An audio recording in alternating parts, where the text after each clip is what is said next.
मैं आपको सुना रहा हूं अपनी मंडली के सदस्य जमशेद कमर सिद्दीकी की लिखी कहानी बारातनामा पार्ट 2। इस कहानी के पिछले हिस्से में आपने सुना कि कानपुर से इंदौर जा रही इंदौर एक्सप्रेस के S6 डब्बे में गंगाधर जी के बेटे की बारात जा रही है। परिवार के 2 फूफाओं में से एक परिवार से बहुत नाराज हैं क्योंकि उनको लगता है कि उनकी कोई इम्पोर्टेंस नहीं है और उनकी दूसरे फूफा से बनती भी नहीं है। इसी बीच पहले फूफा यानी अन्नू फूफा को पता लगता है कि उनसे दूल्हे के कपड़ों वाली खास अटैची खो गई है। अब आगे ट्रेन उरई पहुंचने वाली थी। S6 डब्बे का माहौल बड़ा खुशनुमा था। जुगनू फूफा खानदान की बच्चियों के साथ हंसी ठिठोली कर रहे थे। मामा अपनी चेन मार्केटिंग के लिए नया मुर्गा ढूंढ रहे थे। क्रिस्टीना फाइलर से अपने नाखून संवार रही थीं। पप्पू हाथ में मोबाइल लिए नेटवर्क के आते जाते डंडे गिन रहे थे। गंगाधर साहब ट्रेन में दौड़ भाग कर रहे बच्चों को डांट रहे थे और उनकी पत्नी ढोलक बजाते हुए अपनी 85 साल की सास के बन्ना गीत में सुर से सुर मिला रही थीं। हर कोई खुश था, उत्साहित था, लेकिन इस भीड़ में लड़के के दूसरे फूफा अन्नू फूफा के माथे पर पसीना था और उनके चेहरे पर बदहवासी। वो जिस मुसीबत में फंस गए थे उसके बारे में किसी को बता भी नहीं सकते थे, वरना हंगामा हो जाता। अरे भाई, दूल्हे के कपड़ों वाली अटैची खो देना, वो भी बारात से आए वक्त पहले, कोई मामूली बात थोड़ी है। उन्होंने मोबाइल पर जल्दी से एक नंबर लगाया और कान पे रख के बेसब्री से इधर उधर देखने लगे। हेलो, हाँ हम बोल रहे हैं, अन्नू कुत्ते वाले। अभी तुम्हें ऑटो रिक्शा में आए थे ना स्टेशन तक। अरे झकरकट्टी से देखो कोई अटैची वटैची तो नहीं रह गई। अरे बकैती ना करो, जितना कह रहे हैं उतना सुनो। ऑटो ड्राइवर ने साफ कह दिया कि कोई बैग या अटैची ऑटो में नहीं छूटा है। अब इसके 2 ही मतलब थे, या तो अटैची ट्रेन में ही कहीं थी और या फिर घर पे रह गई थी। संभावनाएं दोनों की थी। अगर अटैची डिब्बे में ही कहीं थी तब तो कोई गम था नहीं, मिली जानी थी। लेकिन अगर घर में छूट गई थी तो अन्नू कुत्ते वाले फूफा की बैंड बजने वाली थी दूल्हे के साथ। गंगाधर जी ने अपनी सबसे अहम अटैचियां संभालने को दी थी, ये कहते हुए कि जरा देखना, हाँ पप्पू के कपड़े वगैरह हैं इसमें, तुम जिम्मेदार आदमी हो इसलिए तुमको दे रहे हैं, ध्यान रखना। और इससे भी बड़ी दिक्कत ये थी कि दूल्हे के वो खास कपड़े उनके जानी दुश्मन, उनके साढ़ू यानी दूसरे फूफा जुगनू ने सिले थे। अगर वो अटैची खो गई तो जुगनू को तो मौका मिल जाएगा उनके ऊपर चढ़ने का, और फिर इनकी रही सही इज्जत भी निकल जानी थी। और ये सोच के तो वो और घबरा जाते थे कि जब क्रिस्टीना को ये पता चलेगा तो वो उनके बारे में क्या सोचेगी, कितना गैर जिम्मेदार समझेगी। अरे क्रिस्टीना यानी घर के सामने रहने वाली वो लड़की जिस पर दोनों फूफाओं का क्रश था। अभी कुछ दिन पहले ही तो मिली थी वो उनसे, जब उनसे कहा था मुझे एक लैब्राडोर चाहिए, मिलेगा? अन्नू फूफा ने कहा था अरे बिल्कुल मिलेगा, लेकिन यूं नहीं हम आपको गिफ्ट करेंगे। क्रिस्टीना शर्मा सी गई थी, लेकिन आज सिर्फ क्रिस्टीना नहीं बल्कि पूरे खानदान के सामने उनकी बेइज्जती तकरीबन तय थी। समझ नहीं आ रहा था कि करें तो क्या करें, कहां जाएं, किससे कहें। अन्नू फूफा ने फैसला किया कि वो पूरे डब्बे में हर सीट के नीचे जाके देखेंगे कि अटैची है कि नहीं। अगर भीड़ भाड़ में इधर उधर हो गई होगी तो मिल जाएगी, लेकिन यह काम उनको बेहद सावधानी से करना था, बिना किसी को भनक लगे, क्योंकि अगर किसी को हल्की सी भी भनक लग जाती तो पूरे डिब्बे में हड़कंप मच जाना था कि भाई बारात चली जा रही है और दूल्हे के कपड़े लापता हैं। सबसे खास बात यह थी कि वक्त नाराजगी और अकड़ दिखाने का बिल्कुल नहीं था। दोपहर के वक्त खाने के साथ दही न मिलने पर नाराज हुए अन्नू फूफा ने नाराजगी का चोला उतार दिया।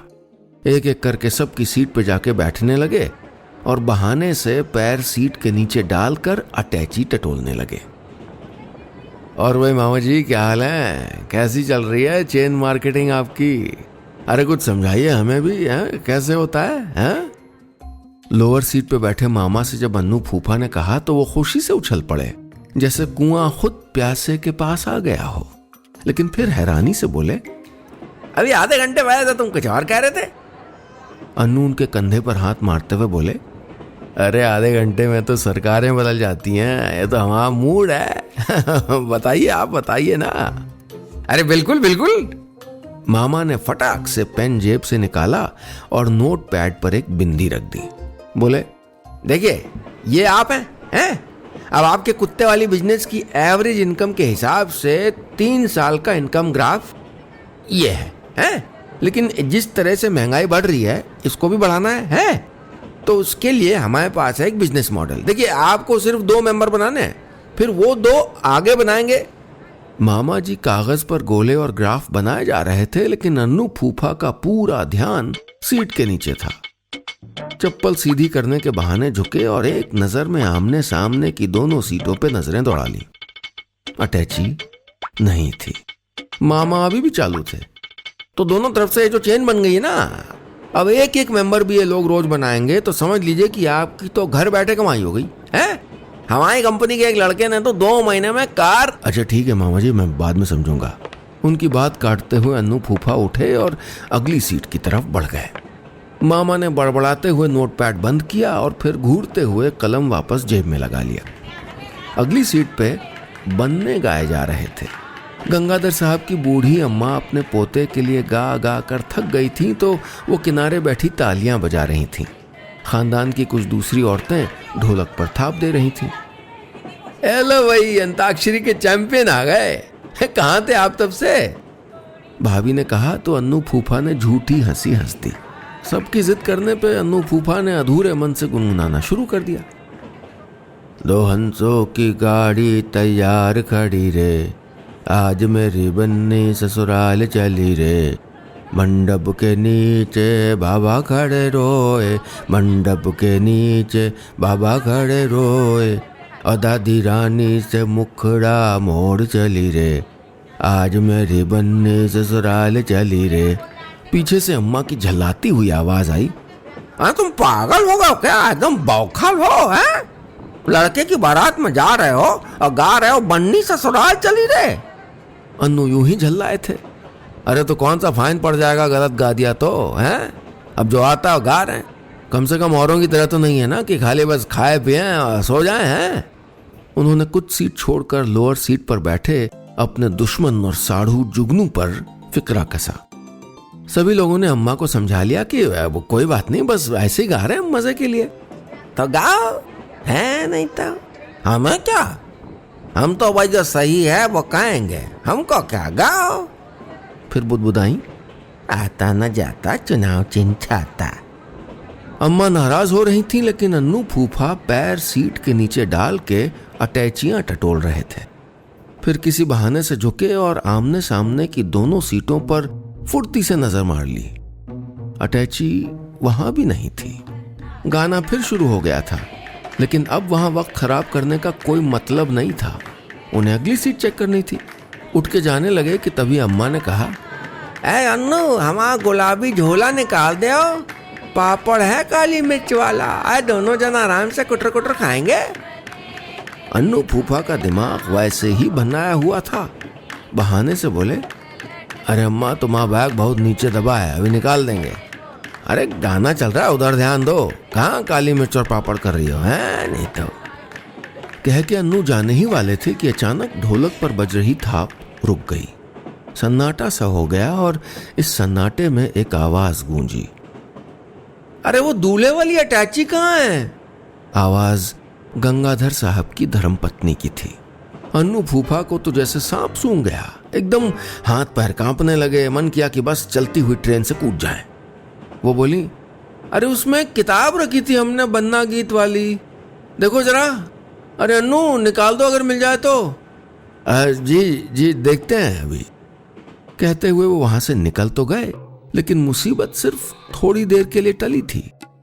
उनको जल्दी से जल्दी वो अटैची ढूंढनी थी। उन्होंने सारी सीटें चेक कर ली, लेकिन कहीं से भी वो अटैची मिली नहीं।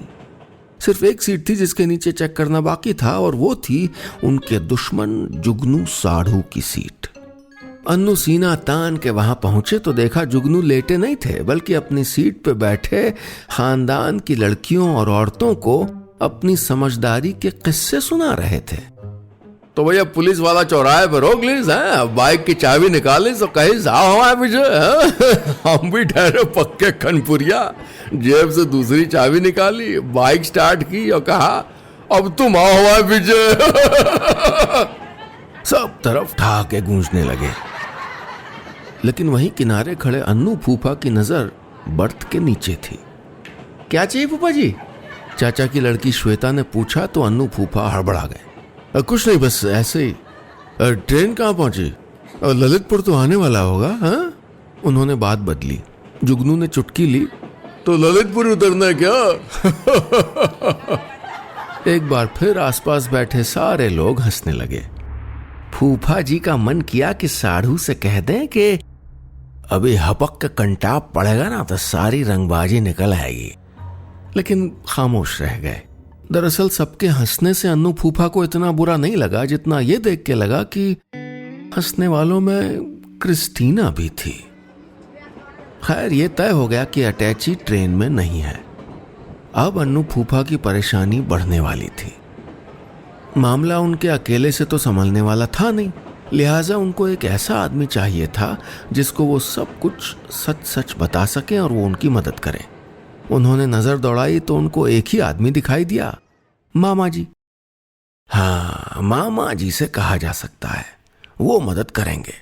ये सोच के वो मामा जी की सीट की तरफ बढ़ गए, इस बात से अनजान कि वो ऐसा करके अपनी मुसीबत बढ़ाने वाले थे। तो दोस्तों, ये था मेरी मंडली के सदस्य जमशेद कमर सिद्दीकी की लिखी कहानी बारातनामा का दूसरा हिस्सा। क्या मामा जी से मदद लेने का अन्नू फूफा का फैसला गलत था? क्या वो इस तरह एक और मुसीबत में फंसने वाले थे? और क्या होगा इस सफर में आगे? दूल्हे को कपड़े मिलेंगे कि नहीं? बताऊंगा आपको कहानी के तीसरे हिस्से में।